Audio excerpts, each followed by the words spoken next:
আমার বয়স 17, আমার আব্বু জেলে থাকার বয়সও 17। আব্বুকে ভুলভাবে ধরা হয়েছে নামের জন্য। আমার আব্বুর নাম আর আমার দাদুর নাম আরেকটা আসামির নাম আর তার বাবার নামের সাথে মিল রয়েছে। এইভাবে করে আব্বুকে মানে ফাঁসিয়ে ধরা হয়েছে। তারপর আমরা ছাড়াতে পারিনি। আমি জন্মের পর থেকে আমার বাসায় কখনো আমার আব্বুকে দেখিনি। আমার বয়স 17, আমার আব্বু জেলে থাকার বয়সও 17। আর আব্বু মুক্তি পেল, আমরা তো আশা করিনি যে আব্বু মুক্তি পাবে।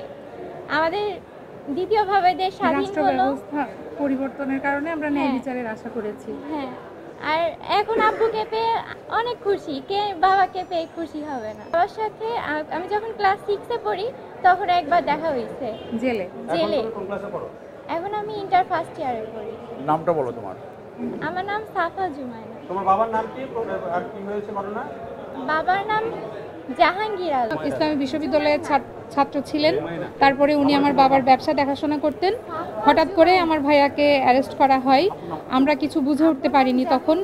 তারপর থেকে ভাইয়াকে 1 মাস মতো গুম করে রাখা হয়েছিল। 1 মাস পরে আমরা আমার ভাইয়ার খোঁজ পাই।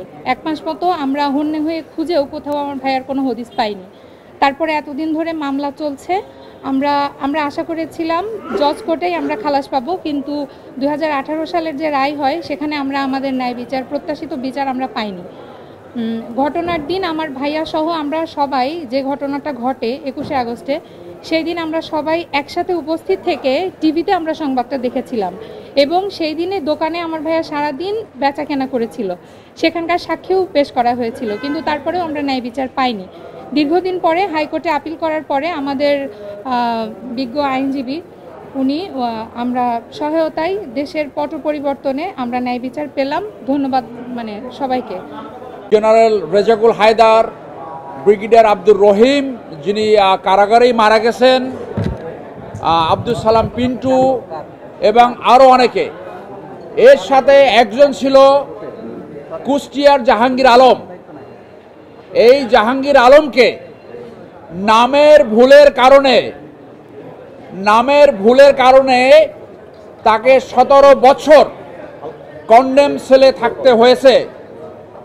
পুলিশ সাক্ষী দিয়ে বলেছে তারা গ্রেপ্তার করেছে জাহাঙ্গীর আলম বদরকে, যার বাড়ি দোহার। এই জাহাঙ্গীর আলম বদর ছিল মুফতি হান্নানের সাথে 9টি মামলার সহযোগী আসামি। অথচ এই জাহাঙ্গীর আলম কুষ্টিয়া, যিনি ল্যাব তোষকের একজন দোকানদার ছিল, সাক্ষী দিয়ে বলা হয়েছিল ঘটনার সময় তিনি কুষ্টিয়াতে ছিলেন। এরপরও অত্যন্ত অন্যায্যভাবে, অত্যন্ত অন্যায়ভাবে তাকে পাতানো সাক্ষী দিয়ে তাকে ডেথ সেন্টেন্স দেওয়া হয়।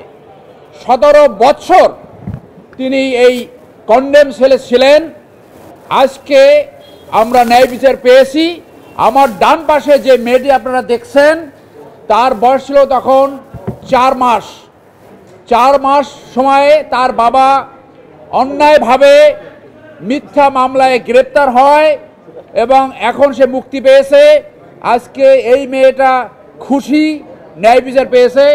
আমার বামে যে রয়েছেন তিনি জাহাঙ্গীর আলমের আপন বোন। তারা এতদিন ধরে এই ন্যায় বিচারের অপেক্ষায় ছিলেন।